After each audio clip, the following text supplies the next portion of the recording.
एक भजन है, मारने वाला है भगवान, बचाने वाला है भगवान।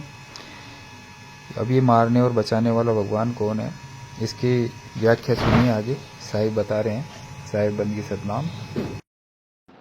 ली किससे? ब्रह्मा विष्णु महेश जी से। और कोई बता दो, कोई दे रहा हो तो। सारे राक्षसों ने ब्रह्मा विष्णु महेश जी से ही सारी शक्तियां प्राप्त करी और उसके बाद हमारे ऊपर ही लगा दी शक्तियां। अब उसको शक्तियां भी दे रहे हैं और उसके बाद उसका संहार भी कर रहे हैं, फिर अपनी जय जयकार भी कर रहे हैं। ये तो वो बात हो गया कि जिसने आग लगाई उसी ने आग बुझाई, जिसने आग लगाई उसी ने मलहम भी लगाई। ये तो वो बात हो गई। एक तरफ शंकर जी कह रहे हैं कि ये सारे भूत प्रेत जितने भी हैं, ये सब चंडाल चौकड़ी, ये मेरे रिश्तेदार हैं, मेरी शादी में ये सब नाचेंगे। शंकर जी की शादी में कौन नाचते थे? भूत प्रेत चंडाल चौकड़ी। और वही शंकर जी हनुमान जी के रुद्र अवतार में आके कहते हैं भूत पिशाच निकट नहीं आवे, महावीर जब नाम सुनावे। किसको बेवकूफ बना रहे हो भाई? किसको बेवकूफ बना रहे हो? ये सारे भूत प्रेत किसने बनाए हैं? चंडाल। शिव महापुराण पढ़ो, तुम्हें पता लगेगा। ये सारे भूत प्रेत चंडाल चौकड़ी, ये सारे ये शिव जी की कारस्तानी है, शिव जी ने बनाए ये सारे। ब्रह्मा जी मना करते रहे कि मत बनाओ इनको, कहते नहीं हम तो बनाएंगे। किसके लिए बना रहे हो? हमें ही परेशान कर रहे हैं वो लोग। हमें ही परेशान करने के लिए पूरी फौज बना दी चंडाल चौकड़ियों की। उसके बाद रुद्र अवतार लेके गदा मारते फिर रहे हैं उनको। पूरा राजनीति चल रहा है, ये राजनीति वाला खेल चल रहा है। जैसे एक राजनीतिज्ञ होता है, नेता, रात में आग लगा देता है और फिर एम्बुलेंस वालों को बुला के, फायर ब्रिगेड वालों को बुला के पाइप लेके खड़ा होकर फोटो खिंचवा लेता है कि देखो मैं बुझा रहा हूं। अरे लगा भी तू ही रहा है, बुझा क्या रहा है तू? लगा भी तू ही रहा है, इसलिए ताकि किसी को पता ही ना लगे करना क्या है। तक हमें उलझा के रखा, 3 युगों तक बड़े बड़े राक्षस बनाए, उनको बड़ी बड़ी ताकतें दी, हम लोग के संहार करवाए, लोगों को परेशान करवाया। चौथे युग में क्यों नहीं आया राक्षस कोई? ये राक्षस बनाने वाली फैक्ट्री बंद कैसे हो गई? क्यों नहीं ताड़का आ रही है? क्यों नहीं भस्मासुर आ रहा है? क्यों नहीं हिरण्यकश्यप आ रहा है? क्यों नहीं बकासुर आ रहा है? क्यों नहीं पूतना आ रही है? ये कहां चले गए सारे? ये वचन है परमात्मा का कि 3 युग में तूने जो करना है कर ले। किसको बोला था? इसी अलख निरंजन को। तूने जो करना है कर ले, तूने जो भूत प्रेत बनाने हैं बना ले, जो तूने राक्षस बनाने हैं बना ले, जो तूने वरदान देना है राक्षसों को दे ले, जितना तूने ड्रामा खेलना है खेल ले 3 युगों में। चौथे युग में अगर तूने किसी राक्षस को बना दिया तो तेरी ये सृष्टि खत्म कर दी जाएगी। इसलिए आज तक एक भी राक्षस पैदा नहीं हुआ कलयुग में। कहां चले गए ये लोग? कहां चले गए? लेकिन काल इतना शातिर है, क्या बोला? कहता ठीक है मैं राक्षस नहीं बनाऊंगा, लेकिन मैं इतने संत बना दूंगा, इतने संत बना दूंगा, गली गली में संत ही संत बैठा दूंगा और अपना नाम जपवा दूंगा। जब परमात्मा आने लगे जीवों को बचाने के लिए, तो जीवों को मुक्ति ना मिल जाए इसलिए उसने कलयुग में संतों को बना दिया, ताकि परमात्मा का सच्चा ज्ञान कोई पहचान ही ना पाए। परमात्मा एक ज्ञान चलाएगा और कलयुग अनंत ज्ञान चलाएगा। ये जितना गली मोहल्ले में तुम्हें मंदिर मस्जिद गुरुद्वारा चर्च जो कुछ भी तुम्हें दिख रहा है, ये सब काल भगवान का खेल चल रहा है। साधो निरंजन जाल पसारा, कहते हैं स्वर्ग पताल रचियो महिमंडल 3 लोक विस्तारा। इस 3 लोक में जो भी ज्ञान तुम्हें मिल रहा है, ये तुम्हें फंसाने वाला ज्ञान मिल रहा है, और जो परमात्मा का ज्ञान है वो तुम्हें यहां से निकालने वाला ज्ञान है, वो आत्मा का ज्ञान है। आत्मा के ज्ञान के अलावा तुम्हें कोई भी ज्ञान मिल गया संसार में, तुम्हारी मुक्ति नहीं हो सकती। तुम अटक जाओगे, यहां पर भटक जाओगे, लटक जाओगे, तुम निकल नहीं सकते। तो निकलने का एक ही रास्ता है, आत्मज्ञान। जल में मीन प्यासी, मोहे देखत आवे हांसी, आत्म ज्ञान बिना नर भटके, कभी काबा कभी काशी। केवल आत्मा का ज्ञान जानना है। आत्मा का ज्ञान जान लिया तो मृत्यु भी तुम्हें नहीं मार सकती। शरीर तो मार देगी तुम्हारा, लेकिन तुम्हें नहीं छू सकती। इसी आत्मा के ज्ञान को कृष्ण जी ने गीता में भरपूर समझाने की कोशिश करी। कृष्ण जी को कहां से मिला ये ज्ञान?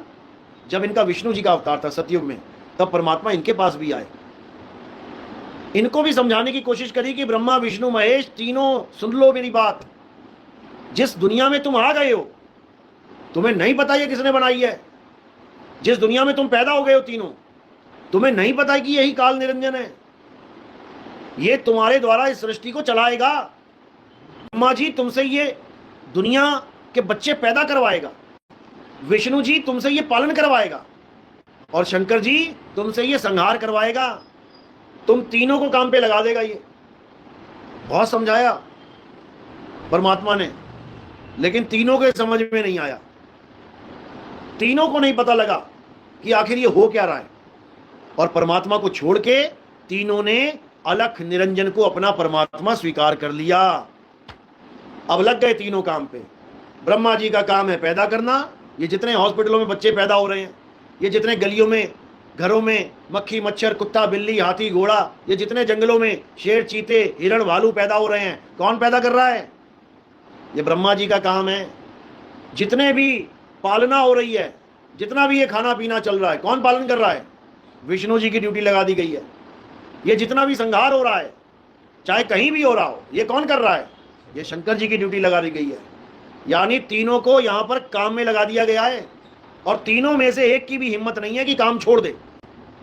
एक की भी हिम्मत नहीं है कि काम छोड़ दे। अभी तुम इतने आजाद हो कि तुम अपने बॉस को कह दो मैंने कल से काम पे नहीं आना जी, मेरा हिसाब कर दो। ब्रह्मा विष्णु महेश अपना हिसाब नहीं ले सकते। ये नहीं छूट सकते। जब से सृष्टि बनी है और जब तक चलेगी, इन तीनों को ये काम करना ही पड़ेगा। ऐसी दुर्गति है। और तीनों में से एक भी मुक्त नहीं हो सकता। एक भी मुक्त हो जाए ना, कि ब्रह्मा जी कहे मैं मुक्ति ले रहा हूं जी, मुक्ति का मतलब मुक्त, अब कुछ नहीं करेंगे, सृष्टि खत्म हो जाएगी। विष्णु जी कहते अब मैं मुक्ति चाहता हूं, मैं नहीं काम करूंगा, सृष्टि खत्म हो जाएगी। शंकर जी कहते भैया मुझे मुक्ति चाहिए, मुझे काम नहीं करना, तो सृष्टि खत्म हो जाएगी। सृष्टि चल रही है तो इसका मतलब तीनों काम पे लगे हुए हैं। एक भी दिन की छुट्टी नहीं है तीनों को। यही कबीर साहब समझा रहे हैं। गुरु ग्रंथ साहब में भी वाणी आती है, एका माई जुगत बिहाई। एका माई यानी ये आदि शक्ति, ये जग जननी माया। जुगत बिहाई, जुगत यानी बड़ी जुगती लगा के, बिहाई यानी बच्चे पैदा कर दिए इसने, ब्याह कर लिया। एका माई जुगत बिहाई और तिन चेले परवान। एक संसारी एक भंडारी एक लाए दीवान। यानी इस माया ने बड़ी चालाकी के साथ शादी करी। शादी करके भी कुंवारी कहला रही है, अर्ध कुंवारी। मां भी कहला रही है, जग जननी जगदम्बा, जग जननी, सारे संसार की मां, फिर भी कुंवारी, आधी कुंवारी। ये आधी कुंवारी क्या होता है भाई? किसी को कोई पूछे तेरी शादी हुई है कि तू कुंवारी है, मैं तो आधी कुंवारी हूं। ये आधी कुंवारी क्या होता है? आधी कुंवारी इसलिए बोला जा रहा है क्योंकि इसके पति का किसी को पता ही नहीं है। मां तो कहला रही है लेकिन पति ढूंढने पे नहीं मिल रहा इसका। कहते हैं ब्रह्मा विष्णु महेश ढूंढते रह गए, इनको अपने पिता का पता ही ना लगा कि हमारा पिता कौन है। इतना खतरनाक सीन चल रहा है। और ये तुम्हें ग्रंथों में लिखा मिल जाएगा। ये मत सोचना कि मैं बोल रहा हूं। ये तो टीवी चैनल वालों ने प्रोग्राम भी बना दिए, एपिसोड बना दिए इसके ऊपर, कि ब्रह्मा विष्णु और महेश तीनों की मीटिंग चल रही है। हम कहां से आ गए भैया, हमें किसने पैदा कर दिया? ये दुनिया बनाने वाला कौन है? मीटिंग चल रही है, उनको खुद ना पता है किसने बना दी दुनिया। तो ये सब ग्रंथों में दर्ज है पहले से, लेकिन हम ग्रंथ पढ़ते नहीं है, इसलिए हमें पता नहीं है। जो हमें बता दिया जाता है कि भोले शंकर भगवान है, राम जी भगवान है, कृष्ण जी भगवान है, मान लेते हैं, मान लिया भगवान। लेकिन असल में भगवान अलग चीज है, परमात्मा अलग चीज है। भगवान किसे कहते हैं? भगवान उसे कहते हैं जो 5 तत्वों में आके लीला करके चला जाता है। कौन से 5 तत्वों में? भा गा वा आ न। भगवान, भा से भूमि, गा से गगन, वा से वायु, वा से अग्नि, ना से नीर।